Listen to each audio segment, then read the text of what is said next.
Visa is an American multinational financial services corporation.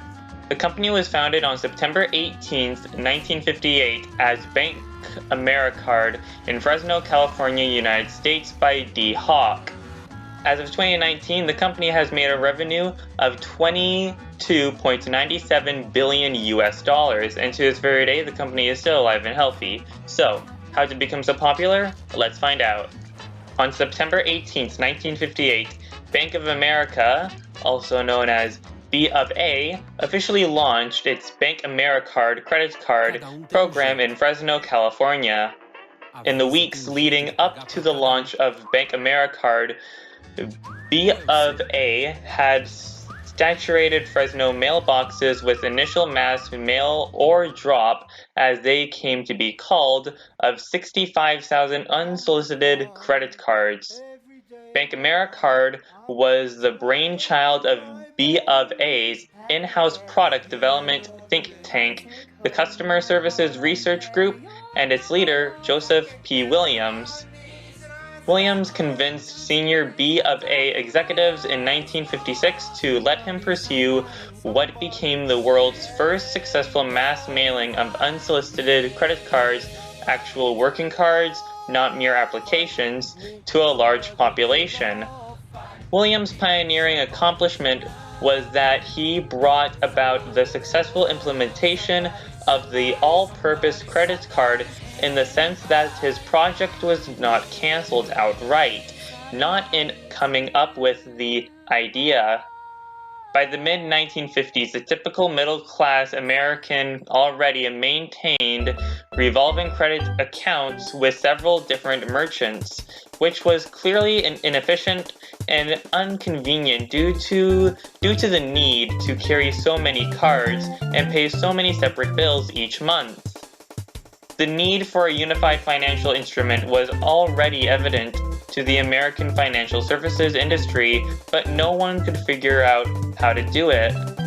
There were already charge cards like Diners Club, which had to be paid in full at the end of each billing cycle, and by the mid-1950s, there had been at least a dozen attempts to curate all-purpose credit card.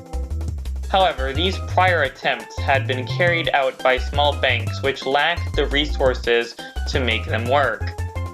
Williams and his team studied these failures carefully and believed they could avoid replicating those banks' mistakes.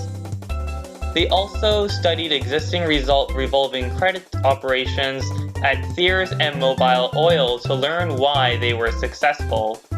Fresno was selected for its population of 250,000 people, big enough to make a credit card work, small enough to control initial startup cost. B of A's market share was that population 45%, and relative isolation to control public relations damage in case that project failed. The 1958 test at first went smoothly, but then B of A panicked when it confirmed rumors that another bank was about to initiate its own drop in San Francisco, B of A's home market. By March 1959, drops began in San Francisco and Sacramento. By June, B of A was dropping cards in Los Angeles. By October, the entire state of California had been saturated with over 2 million credit cards, and BankAmericard was being accepted by 20,000 merchants. However, the program was riddled with problems, as Williams, who had never worked in a bank's loan department, had been too earnest and trusting in his belief in the basic goodness of the bank's customers, and he resigned in December 1959. 22% of accounts were delinquent, not the 4% expected, and police departments around the state were confronted by numerous incidents of the brand new crime of credit card fraud. Both politicians and journalists joined the general uproar against Bank of America and its newfangled credit card, especially when it was pointed out that the cardholder agreement held customers liable for all charges, even those resulting from fraud. B of A officially lost over $8.8 million on the launch of BankAmericard, but when the full cost of advertising and overhead was included, the bank's actual loss was probably around $20 million. However, after Williams and some of his closest associates left, B of A management realized that BankAmericard was salvageable. They conducted a massive effort to clean up after Williams, imposed proper financial controls, published an open letter to 3 million households across the state, apologizing for the credit card fraud and other issues their card raised, and eventually were able to make new financial instrument work. By May 1961, the BankAmericard program became profitable for the first time. At the time, B of A deliberately kept this information secret and allowed then widespread negative impressions to linger in order to ward off competition. This strategy worked until 1966, when BankAmericard's profitability had become far too big to hide. The original goal of B of A was to offer the BankAmericard product across California, but in 1966, B of A began to sign licensing agreements with a group of banks outside of California in response to a new competitor, MasterCharge, which is now known as MasterCard, which had been curated by an alliance of several regional bank card associates to compete against the BankAmericard. B of A itself, like all other U.S. banks at the time, could not expand directly into other states due to federal restrictions not repealed until 1994. Over the following 11 years, various banks licensed the card system from Bank of America, thus forming a network of banks backing the BankAmericard system across the United States.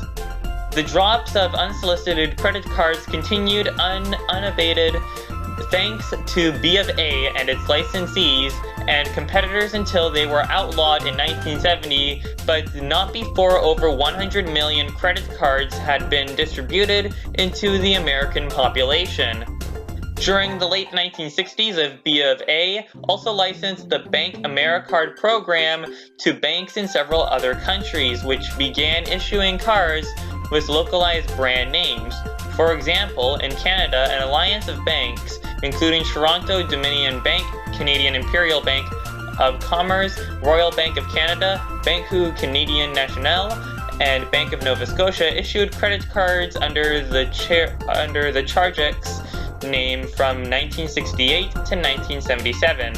In France, it was known as Carte Bleue, which is known as Blue Card in English. The logo still appears on many French-issued Visa cards today. In Japan, the Sumitomo Bank issued BankAmericards through the Sumitomo Credit Service. In the UK, the only BankAmericard issuer for some years was Barclaycard. The branding still exists today, but is used not only on Visa cards issued by Barclays, but on its MasterCard and American Express cards as well. In Spain until 1979, the only issuer was Banco de Bilbao. In 1968, a manager at the National Bank of Commerce, later Rainer Bancorp, Dee Hock, was asked to supervise that bank's launch of its own licensed version of BankAmericard in the Pacific Northwest market. Although Bank of America had cultivated the public image that BankAmericard's troubled startup issues were now safely in the past, Hock realized that the BankAmericard licensee program itself was in terrible disarray because it had developed and grown very rapidly in an ad hoc fashion. For example, interchange transaction issues between banks were becoming a very serious problem, which had not been seen before when Bank of America was the sole issuer of BankAmericards. Hock suggested to other licensees that they form a committee to investigate and analyze the various problems with the licensee program. They promptly made him the chair of that committee.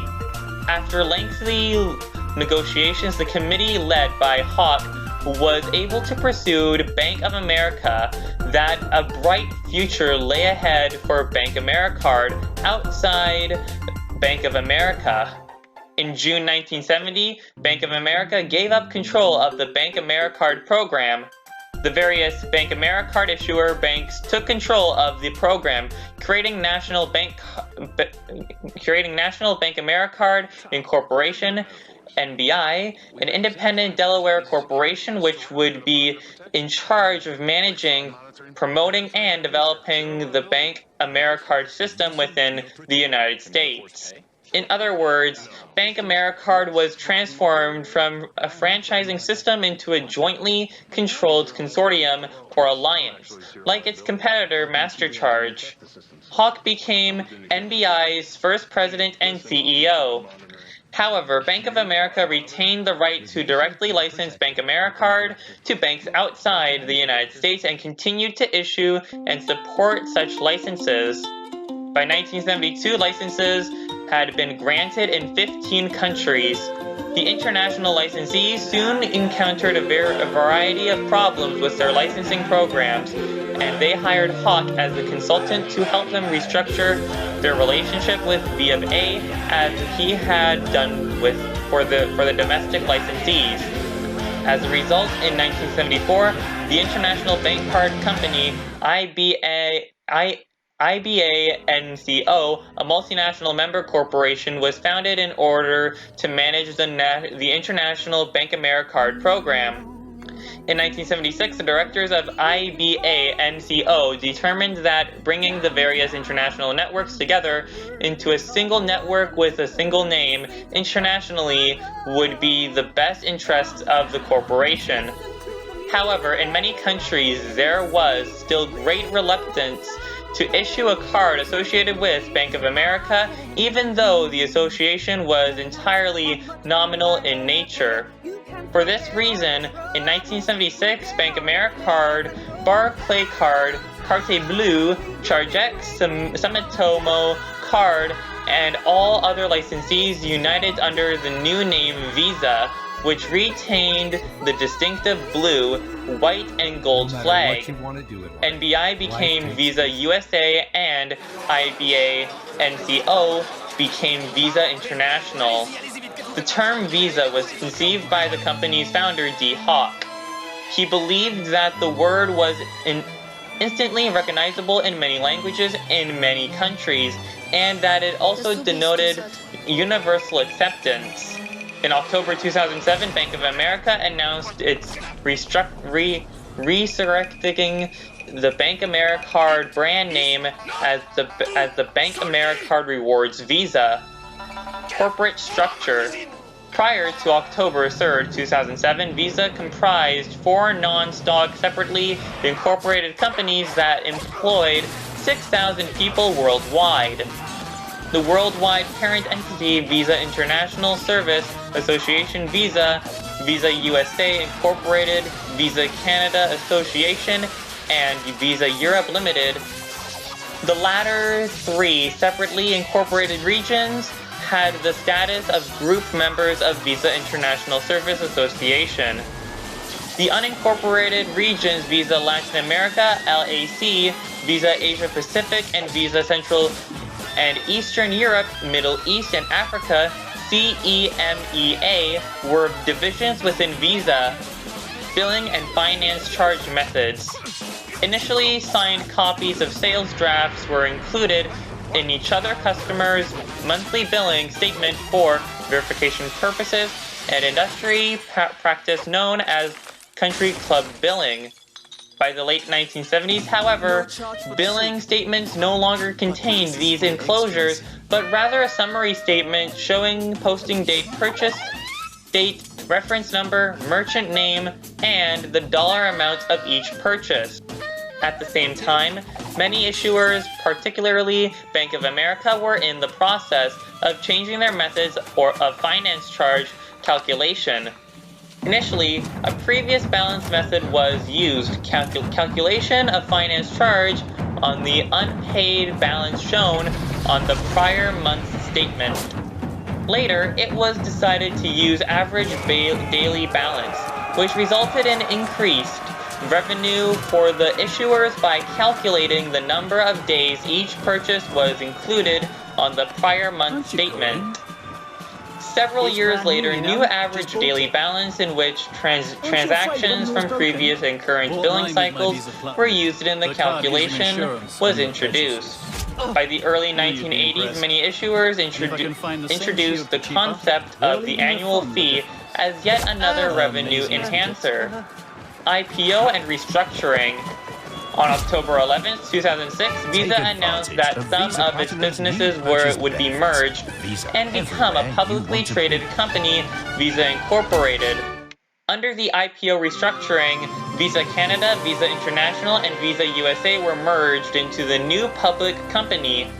Visa's Western Europe operation became a separate company, owned by its member banks who will also have a minority stake in Visa Incorporated. In total, more than 35 investment banks participated in the deal in several capacities, most notably as underwriters. On October 3, 2007, Visa completed its corporate restructuring with the formation of Visa Incorporated. The new company was first step towards Visa's IPO. The second step came on November 9, 2007, when the new Visa Incorporated submitted its $10 billion IPO filing with the U.S. Securities and Exchange Commission, SEC. On February 25, 2008, Visa announced it would go ahead with an IPO and half its shares. The IPO took place on March 18, 2008. Visa sold 406 million shares at $44 US per share, which is $2 above the high end of the expected $37 to $42 pricing range, raising $17.9 billion US in what was the largest initial public offering in US history. On March 20, 2008, the IPO underwriters, including JP Morgan, Goldman Sachs and Company, Bank of America Securities LLC, Citi, HSBC, Merrill Lynch and Company, USB Investment Bank, and Wachtell Securities exercised their overall tolerant option, purchasing an additional 40.6 million shares, bringing Visa's total IPO share count to 446.6 million, and bringing the total proceeds to $19.1 billion US. Visa now trades under the ticker symbol V on the New York Stock Exchange. Visa Europe. Visa Europe Limited was a membership association and corporate of over 3,700 European banks and other payment service providers that operated Visa-branded products and services within Europe. Visa Europe was a company entirely separate from Visa Incorporated, having gained independence of Visa International Service Association in October 2007 when Visa Incorporated became a publicly traded company on the New York Stock Exchange. Visa Incorporated announced the plan to acquire Visa Europe on November 5, 2015, creating a single global company. On April 21, 2016, the agreement was amended in response to the feedback of European Commission.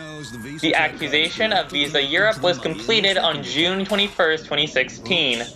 Acquisition of Plaid.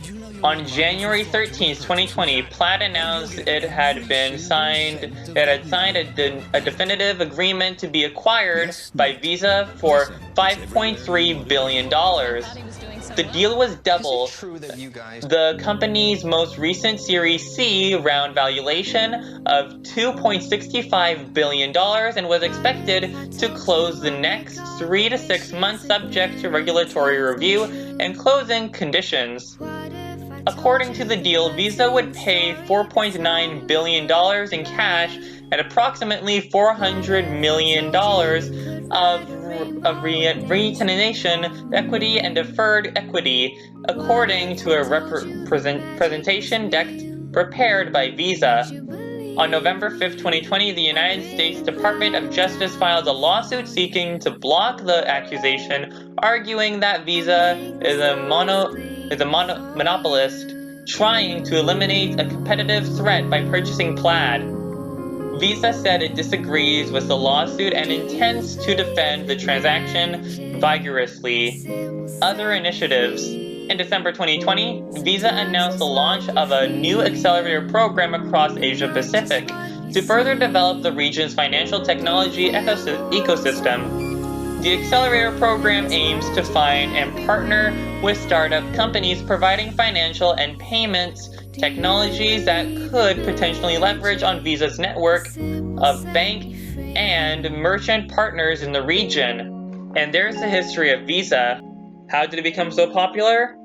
Well, if you look at it as this way, Visa was introduced to Bank of America as BankAmericard, and that's basically how people got their first experience with the company and started to use Visa as their own bank card. And Visa has also been selling their own gift cards, so people can buy whatever they want, either while that may be online, or to buy stuff like DLC or online games on many other platforms like Steam, Nintendo consoles, Xbox, and PlayStation.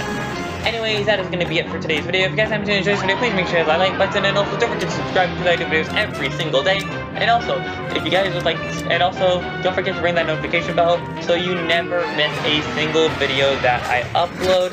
And also, don't forget to subscribe to my second channel. My second channel will be the third link in the description below. And also, if you guys would like to send me fan art, you can send me your fan art on my Instagram. My Instagram will be the second link in the description below. And also, if you guys would like to join my Roblox fan group, my Roblox fan group will be you can join my, and if you guys would like to join my Roblox fan group, the link to my Roblox fan group will be the first link in the description below. And until then, I am going to show you Friday's fan art, and I will see you guys in the next one. Goodbye!